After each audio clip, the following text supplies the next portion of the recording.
Hello दोस्तों, आज हम पढ़ने जा रहे हैं फर्मेट का चरम मार्ग का सिद्धांत। तो जब एक प्रकाश एक बिंदु से दूसरे बिंदु तक जाने में प्रकाश की किरण उस पथ का अनुसरण करती है जिसमें उससे अल्पतम या फिर अधिकतम समय लगेगा। मतलब जब एक प्रकाश किरण एक बिंदु से दूसरे बिंदु में जा रही है तो उसे एक उस पथ का अनुसरण करती है जिसमें वो क्या करता है, उसको सबसे कम या फिर अधिकतम समय लगता है।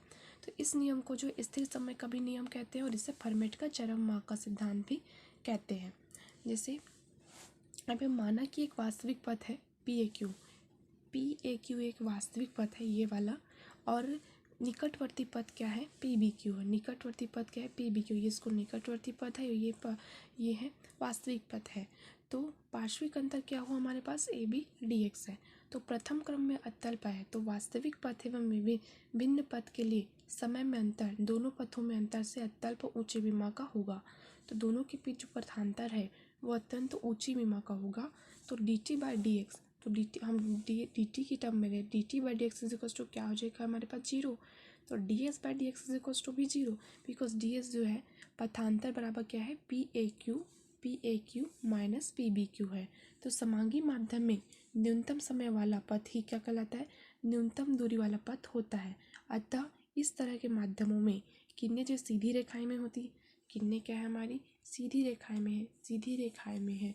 और यदि प्रकाश एक के बाद एक ऐसे अनेक समांगी माध्यमों में से होकर जाए तो प्रत्येक में प्रकाश का मार्ग में से चलने के लिए आवश्यक समय न्यूनतम संभव मान नहीं होगा। ऐसा बोला जाता है कि प्रकाश उस मार्ग का अनुसरण करती है जिसमें सबसे कम या फिर सबसे अधिक समय लगता है।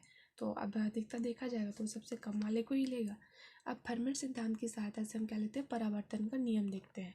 तो प्रकाश किरण किसी बिंदु ए से ए डेश तक समतल पृष्ठ XY से परावर्तन द्वारा मार्ग ए डेश से होकर पहुंचती है। मतलब समतल पृष्ठ परावर्तन द्वारा ए डेश से होकर पहुंचती है।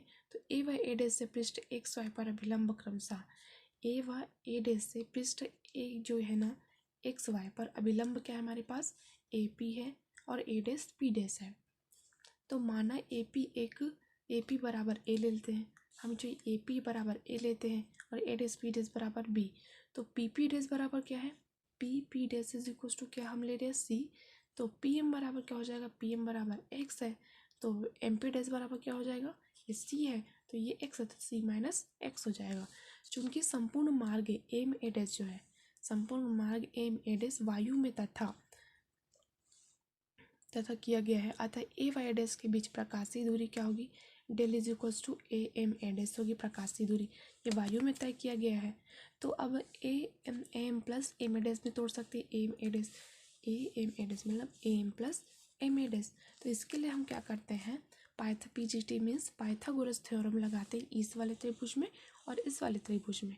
तो इस वाले त्रिभुज में लगाते हैं इस वाले त्रिभुज में, ताकि हमको AM और एम डैश का मान प्राप्त हो सके। तो ये होता है लंब का स्क्वायर, कर्ण का स्क्वायर इज इक्वल टू लंब का स्क्वायर प्लस आधार का स्क्वायर। वही किए तो AP हमारे पास क्या हुआ, यहाँ पे आधार है, लंब है, और यहाँ पे PM क्या है हमारे पास, आधार है। तो ऐसा करके हम लेकर चल रहे हैं, हमको ज्ञात क्या करना है, एम ज्ञात करना है, ये कर्ण है। तो कर्ण को ज्ञात करने के लिए इसका स्क्वायर प्लस इसका स्क्वायर, तो यहाँ पे स्क्वायर होता तो ये रूट में चला गया। तो यहाँ पर हमने ये प्राप्त हुआ। तो AP का मान क्या था, A था, तो A स्क्वायर प्लस इसका मान क्या था, PM का मान क्या है हमारे पास X है, और यहाँ पे A डेस P डेस का मान क्या है हमारे पास B है, और इसका मान क्या है MP डेस का C माइनस X यहाँ पे रख दिए। अब यदि परावर्तक पृष्ठ के ऊपरी माध्यम में प्रकाश का वेग भी है, परावर्तक पृष्ठ के ऊपरी माध्यम में प्रकाश का वेग क्या है, V है, तो दूरी तय करने में लगा समय T is equal to S/V या T is equal to 1/V। तो यहाँ पे इसका मान हम पूरा रख रहे हैं, इसका मान जो हम ज्ञात किए वो यहाँ पे रख दिए, तो हमारे पास प्राप्त होगा। फर्मेट के सिद्धांत के अनुसार वास्तविक मार्ग के लिए dt/dx इज इक्वल टू 0। तो इसको हम 0 लेकर चले थे, तो ये जो टर्म हम रख रहे हैं 1/V की टर्म में, यहाँ पे हमने ना x के सापेक्ष क्या कर रहे हैं, अवकलन कर रहे हैं, तो हमारे पास ये टर्म आती है। तो हमारे पास 2 से 2 कैंसिल होता है, ये 2 से 2 कैंसिल होता है, तो हमारे पास क्या बचा, ये वाली टर्म तो हमारी 0 हो गई, तो ये वाली टर्म हमारी इधर आएगी। तो ये वाली टर्म तो ऐसे ही यहाँ पे है, लेकिन ये माइनस वाली टर्म इधर आ रही है और ये वाली टर्म यहीं पे है। लेकिन यहाँ पे ना मतलब फिर यहाँ पे ऐसे कर सकते हैं। अब PM अपॉन एम, हमारे पास एक्स क्या मान था, हमारा पीएम का मान था, एक्स हमारा मान था, पीएम का मान था एक्स, और ये टर्म हमें प्राप्त हुई।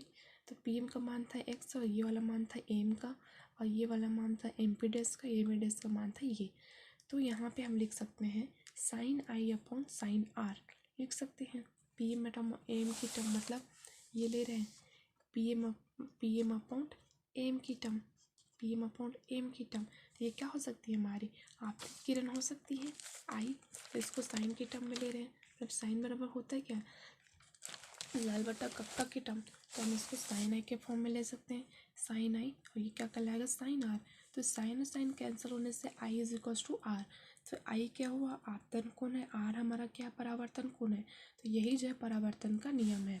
ऊर्जा स्थानांतरण की जो है दो विधियाँ होती है, और द्रव के द्वारा और तरंगों के द्वारा। ये हमने ऊर्जा आगे हम पढ़ने वाले।